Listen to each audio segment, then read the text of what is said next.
Nous allons commencer cette nouvelle partie par le voyage, l'importance du voyage dans le parcours d'un chercheur. Et j'entends par le voyage à l'étranger, pour des raisons bien évidemment académiques et scientifiques.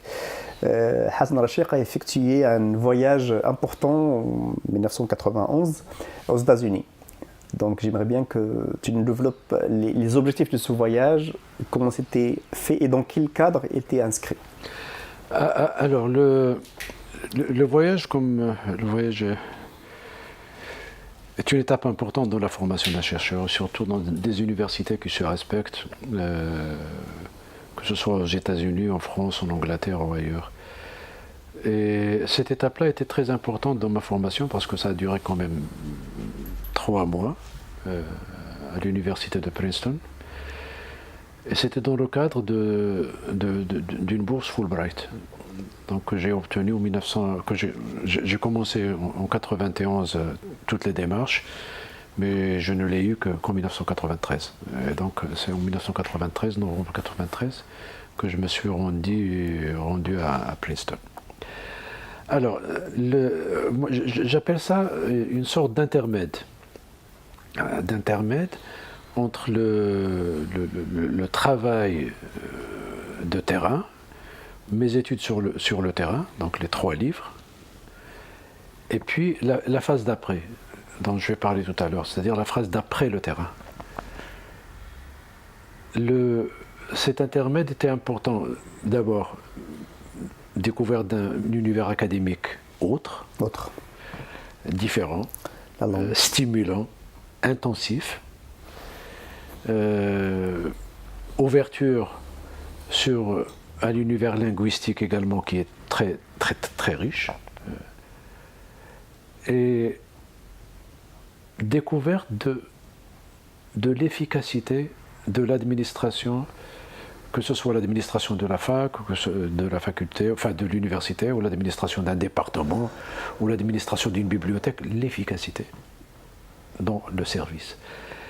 Ça, bien sûr, on va dire, bon, ça, on peut rester ici à Casablanca et le deviner, mais quand on le vit là-bas, quand on récolte les fruits de cette efficacité, quand on se dit, il y a quelque chose que Hassan Rachid doit rapporter avec lui, dans sa classe, dans sa faculté, avec ses collègues, etc. Donc ça, c'est ça un peu l'intérêt, c'est l'intérêt de s'inspirer de cet univers académique pour Hassan Rachid, chercheur, et pour Hassan Rachid, enseignant. Alors, très brièvement, la première, en ce qui concerne l'efficacité, j'étais surpris par la manière dont l'université et les personnes qui tournent autour de l'université, qui ne sont pas des universitaires, accueillent un étranger Fulbright. J'ai reçu les premières lettres de ce qu'on appelle host family, une famille hôte. Donc c'est Irène, une américaine d'origine vénézuélienne, et j'ai dit Irène et Wayne, qui ont travaillé en Libye. C'était un ingénieur. Et donc c'est eux qui se sont proposés, il y a une liste, voilà, l'université leur envoie une liste, et puis selon les affinités, parce qu'ils ont travaillé en Libye, donc ils ont dit marocain, parce qu'ils ont déjà visité le Maroc en 1964, 65 ou 66, des choses comme ça. Donc bon, on a échangé avant, etc. Donc on a échangé, j'ai accepté, j'étais heureux. Et host family, ça veut dire tout simplement que de temps à autre, on va t'inviter à un dîner, à sortir et à débattre comme ça de façon très informelle. Donc c'est tout. Donc, et ça, donc ça te permet de ne pas rester prisonnier de l'univers académique, de ne parler qu'aux collègues. Tu vois, ça peut être partiel, peu importe. Mais au moins tu as une ouverture sur un aspect de la vie des Américains. Ça peut être partiel, ça peut être insuffisant, peu importe. Mais au moins, il y a ça. La deuxième chose qui m'a surprise et agréablement surprise, c'est qu'on te propose une tutrice. qui est là avec toi pour t'expliquer un peu, pas le fonctionnement de l'université, parce qu'elle n'est pas universitaire, le fonctionnement de la société, la ou bien, société. ou bien Et pas les de la normes, société en général, mais les normes. voilà, il y a exemple, les les normes, valeurs. il y a beaucoup de choses, les valeurs, etc. Donc, je vais donner des exemples. Par exemple, il m'a expliqué ce que c'était Thanksgiving. Je pouvais lire sur Thanksgiving. Il y a les dictionnaires, etc. Je savais en gros. C'est Mais jamais pareil. elle, c'est jamais pareil. Elle vient avec ça. Il est américaine et américaine. Il n'est ni spécialiste, ni folkloriste, ni anthropologue. Elle te donne une idée de comment elle, en tant qu'américaine, elle pense, elle vit, elle pratique le Thanksgiving. Il vient, il prend son rôle au sérieux. Tout ça, c'est des retraités. Hein. C'est 60 ans et plus, c'est des retraités, mais bon, qui refusent de croiser les bras. Bon, ils aiment être en interaction avec des chercheurs, et notamment des chercheurs étrangers. Donc il m'expliquait ça, il m'expliquait des choses. Bon, tu es étranger, tu vas aller dans des supermarchés, il y a des astuces, tricks à connaître, et des tricks qui te font gagner quelques dizaines de dollars. Les bons, comment acheter les bons, comment on peut ramasser les bons, etc. Des petites choses comme ça. Et à chaque fois, il invente, bon, parce qu'il est rodé, il a fait ça avec plusieurs chercheurs, donc il a son petit dossier à chaque fois. Il me dit, bon, tu peux me demander, bon, il y a ça, mais tu peux me demander ce que tu veux. Et une fois, quand mes enfants et mon épouse allaient me rejoindre, ils étaient de bas âge, 4 ans, 6 ans, quelque chose comme ça, et je voulais leur acheter un jouet. Mais bon, et là où on était, bon, il n'y avait pas de jouet. Et c'est là où il me dit, Hassan, nous sommes dans une car society, une société de voitures. Donc si tu n'as pas de voiture, tu ne peux pas aller dans les grands malls, etc., qui sont toujours à 15, 20 km, etc. Et c'est proposé de venir avec moi pour acheter les jouets. Donc nous avons acheté les jouets. J'ai appris, bien sûr, la langue avec elle, également, parce qu'on parlait, elle corrigeait de façon très sobre. Et il m'encourageait, j'oublierai jamais cette phrase qu'il répétait. Il me disait « Murder the language », massacre la langue anglaise. T'en fais pas, murder the language. Ouais. Faute, pas faute, allez-y. Et ça te met à l'aise, ça te met vraiment à l'aise. Il m'a appris comment cuisiner les cookies, etc. Bon, peu importe. L'essentiel, c'est que lorsque tu es invité dans une université, dans le cadre de Fulbright à Princeton, tu n'es pas uniquement en face de tes collègues, d'accord, mais tu es en face de quelques aspects de l'environnement social et culturel. Parce que ma host family m'a invité à assister avec eux à un orchestre, à une... comment dire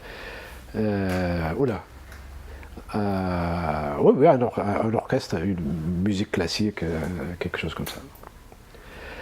Donc, oui, un orchestre philharmonique, c'est le mot que je cherchais, un orchestre philharmonique.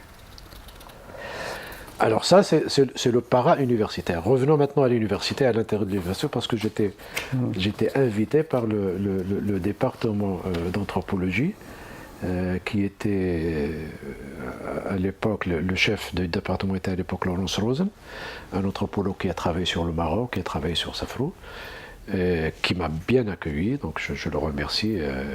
Il y avait également Abdallah Hammoudi à l'époque, donc c'était sa 2e année à Princeton, donc nous avons passé d'agréables moments, soit au département, soit chez lui.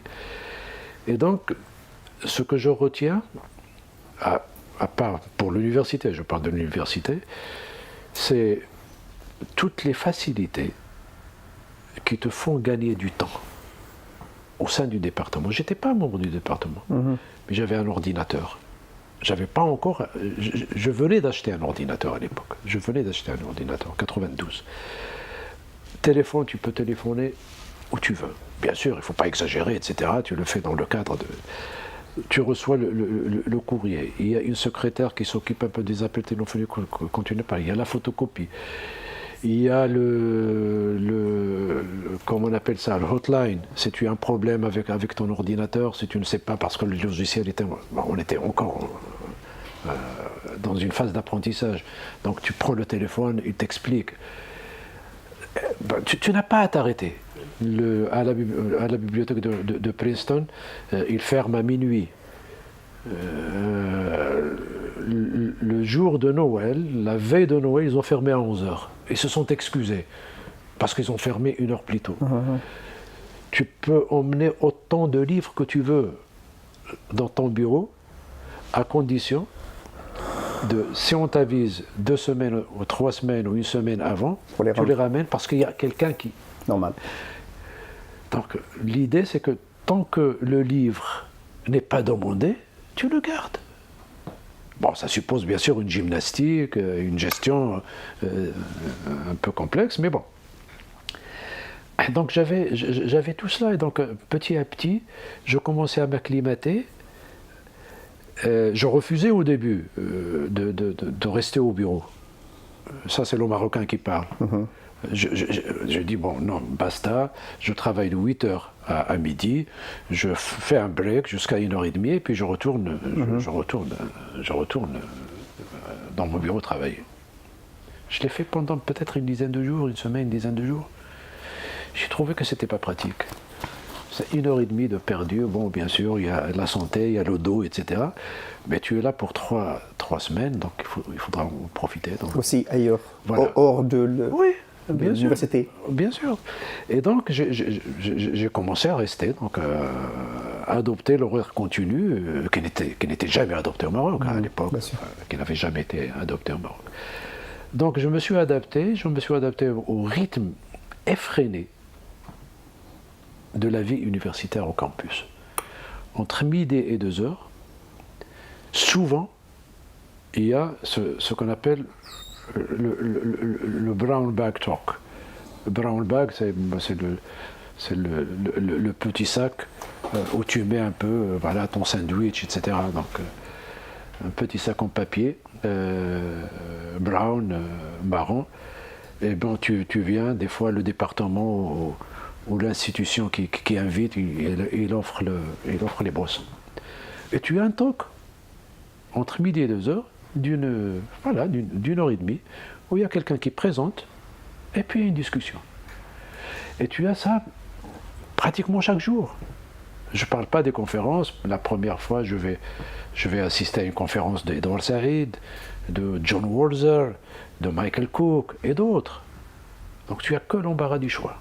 Il faudra vraiment avoir les nerfs très solides pour un peu suivre cette vivacité, ce dynamisme. Donc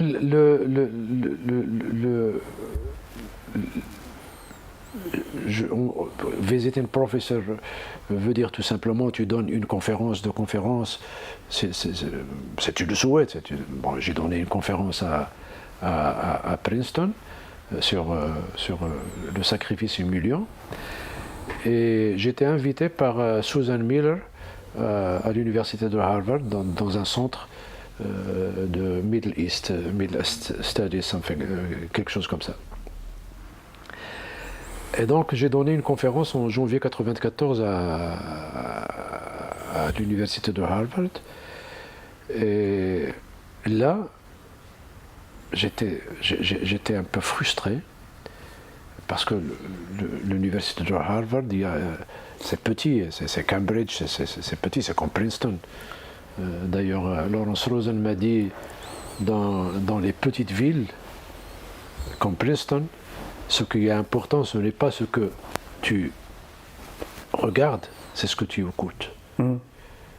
Donc, c'est petit et tu vas regarder Princeton, tu peux la visiter, bon, c'est petit, c'est toujours les mêmes buildings, mais l'activité académique, l'activité universitaire, elle est changeante. Même chose également à Harvard, Cambridge, c'est petit, mais c'est entouré de, je ne sais pas, une dizaine de librairies qui vendaient les livres d'occasion, second-hand, mais également les livres neufs, mais plus second-hand que livres d'occasion.